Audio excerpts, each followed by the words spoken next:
నామంలో ఈ వీడియో వీక్షిస్తున్న మీ అందరికీ నిండు మనసుతో హృదయపూర్వకమైన వందనాలు చెల్లిస్తున్నాను. అందరికీ వందనాలు, దేవుడికి స్తోత్రాలు. ప్రియులారా, మరి యొక్క పర్యాయం ఈ వీడియో ద్వారా మిమ్మల్ని కలుసుకుంటూ దేవుడు నాకు చూపిన కృపను బట్టి ప్రభుని మనసారా స్తుతిస్తున్నాను, ఆరాధిస్తున్నాను. ప్రియమైన వాళ్ళారా, ఈరోజు కూడా యథావిధిగా ఒక వాక్యాన్ని మనం ధ్యానం చేసుకుందాం. వాక్య భాగం కొరకు ఒక వాక్యాన్ని మనం చదువుకుందాం.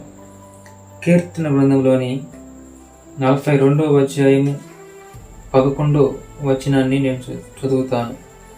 నా ప్రాణమా, నీవేళ కృంగి ఉన్నావు, నాలో నీవేళ తొందరపడుచున్నావు. దేవుని యందు నిరీక్షణ ఉంచుము, ఆయన నా రక్షణకర్త, నా దేవుడు, ఇకను నేను ఆయనను స్తుతించుదను. కీర్తనకారైన ఒక చక్కటి మాట ఇక్కడ సెలవిస్తా ఉన్నాడు. నా ప్రాణమా, నీవేళ కృంగి ఉన్నావు. చూడండి, కీర్తన కోరాహు కుమారులు రచించిన చక్కటి అద్భుతమైన కీర్తన. వారు సెలవిస్తున్నారు, నా ప్రాణమా, నీవేళ కృంగి ఉన్నావు, నాలో నీవేళ తొందరపడుచున్నావు. దేవుని యందు నిరీక్షణ ఉంచుము, ఆయనే నా రక్షణకర్త, నా దేవుడు, ఇంకను నేను ఆయనను స్తుతించుదను. ప్రియమైన వాళ్ళను గమనించండి. నా ప్రాణమా, నీవేళ నాలో కృంగి ఉన్నావు, నీవేళ తొందరపడుచున్నావు. నిజమేనండి.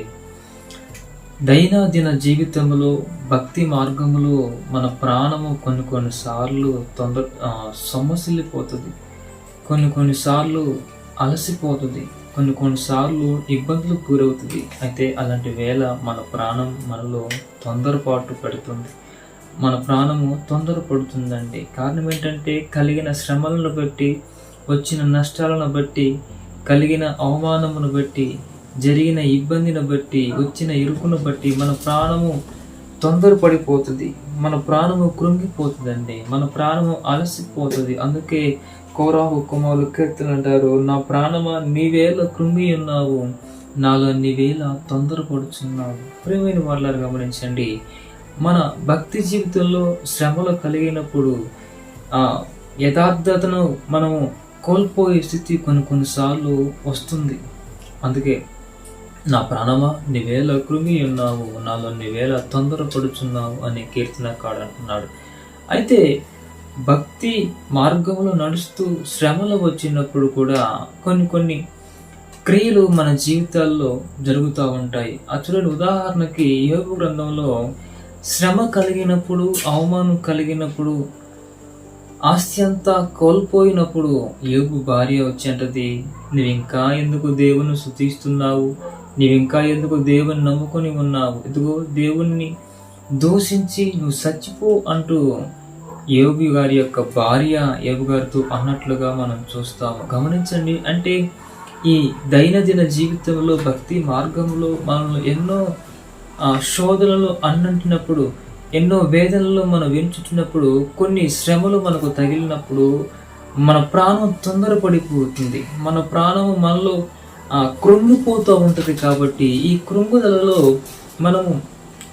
మన ప్రాణము అలసిపోతుంది. కాబట్టి ప్రియమైన వాళ్ళారా, అలాంటప్పుడు మనము తొందరపాటు నిర్ణయాలను తీసుకునే అవకాశం అపవాది మనల్ని ప్రేరేపిస్తుంది. కానీ అటు వారుగా మనం ఉండకుండా దేవుని యందు మనం నిరీక్షణ ఉంచాలి, దేవుని పట్ల మనము ఆనుకొనాలి, దేవుణ్ణి మనము ఆయన్ని ఆధారం చేసుకుని మనం బతకగలగాలి. ఏ భార్య అంటుంది, నీవింకా ఎందుకు దేవుణ్ణి నమ్ముకొని ఉన్నావు, నీవింకా ఎందుకు దేవుణ్ణి ఆయనపైనే ఆధారపడుతున్నావు, నీవు ప్రభువును స్తుతించి నువ్వు మరణించు అన్నట్లుగా మనం దేవుని వాక్యం చూస్తున్నాము. అయితే ఈరోజు నీ స్థితిగతులు ఎలా ఉన్నాయి, ఈరోజు నీ పరిస్థితులు ఎలా ఉన్నాయి? ప్రియమైన వాళ్ళారా, ఈరోజు ఈ వాక్యం ఏంటంటే, నువ్వు ఎవరిపైనా సరే ఏ విషయంలో నువ్వు కృంగిపోయి ఉన్నావు, ఏ విషయంలో నీవు చెదిరిపోయి ఉన్నావేమో, ఏ అవమానాల మధ్యలో నువ్వు నలిగిపోయి ఉన్నావేమో, అయితే దేవుని యందు నీవు నిరీక్షణ ఉంచాలి, దేవునిపై నీవు ఆధారపడగలగాలి. ప్రియమైన వాళ్ళ ఎన్నో ఇబ్బందులు వస్తాయండి, ఎన్నో శోధనలు వస్తాయి. ఎందుకు ఈ భక్తి మార్గం చేయటం అవసరమా అంటూ కొన్నిసార్లు ఆ తొందరపాటులో మన ప్రాణం మనల్ని ప్రేరేపిస్తూ ఉంటుంది, మన మనసు మనల్ని ప్రేరేపిస్తూ ఉంటుంది, భక్తి మార్గం విడిచిపెట్టు అని.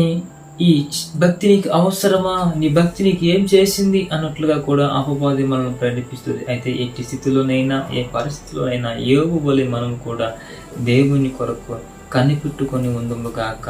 హల్లెలూయా. ప్రేమైన వాళ్ళారా, మనము 1వ రాజు గ్రంథంలో కూడా మనం చూసినట్లయితే చూడండి, ఆ మాట మీకు చూపిస్తాను.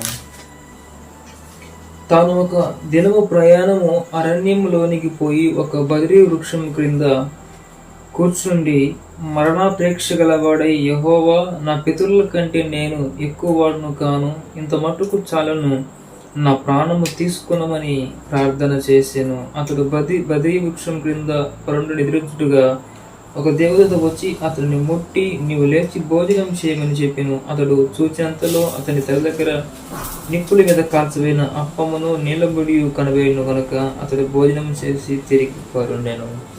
ఒకరోజు శాపకుడైన ఏలియా గారికి ఒక పెద్ద సమస్య వచ్చి ఏర్పడిందండి. ఆ సమస్యను బట్టి ఏలియా గారు అలసిపోయాడు. ఏలియా గారు సొమ్మసిలిపోయారు. ఏలియా గారు నలిగిపోయాడు. ఏలియా గారు భయపడిపోయారు. ఈ భయంతో, ప్రాణభయంతో ప్రాణాన్ని తన గుప్పిట్లో పట్టుకొని వెళ్ళి ఒక అరణ్యంలో ఒక బల్దీ వృక్షం కింద పడుకొని అంటాడు, తాను దినం ప్రయాణము అరణ్యములో పోయి ఒక బల్దీ వృక్షం కింద కూర్చుండి మరణాపేక్ష గలవాడే, యెహోవా, నా పితరుల కంటే నీ ఎక్కువ వాడును కాను, ఇంత మట్టుకు చాలును, నా ప్రాణము తీసుకున్నామని ప్రార్థన చేశాడంట. చూడండి, నా పితరుల కంటే నేనేం గొప్పవాడును కాను, నా ప్రాణాన్ని నీవు తీసుకో ప్రభువా అంటూ దేవుని సన్ముఖంలో ప్రార్థన చేసినట్లుగా, అంటే తనకు కలిగిన శ్రమను బట్టి, తనకు కలిగిన శోధనను బట్టి తన ప్రాణాన్ని తీసుకోవాలని ఏలియా గారు ఆశపడ్డారు. అయితే అమ్మా, ఈ వాక్యం వింటున్న నువ్వెవరైనా సరే, నీ శ్రమలను బట్టి, నీ ఇబ్బందులను బట్టి, నీకు వచ్చిన కఠినమైన గడ్డు కాలములను బట్టి నీవు మరణాపేక్ష గలవారవై నువ్వు మరణించాలని కోరుకుంటున్నావా? ఆత్మహత్య చేసుకుని చనిపోవాలని ఆశపడతా ఉన్నావా? ఏ స్థితిలో నీవు ఉన్నావు? ఈ వాక్యం వింటున్నా నువ్వెవరైనా సరే, నిన్ను దర్శించే సమయం ఇది. శ్రమకాలంలో నువ్వు మరణం చెందాలను ఆశపడకూడదు.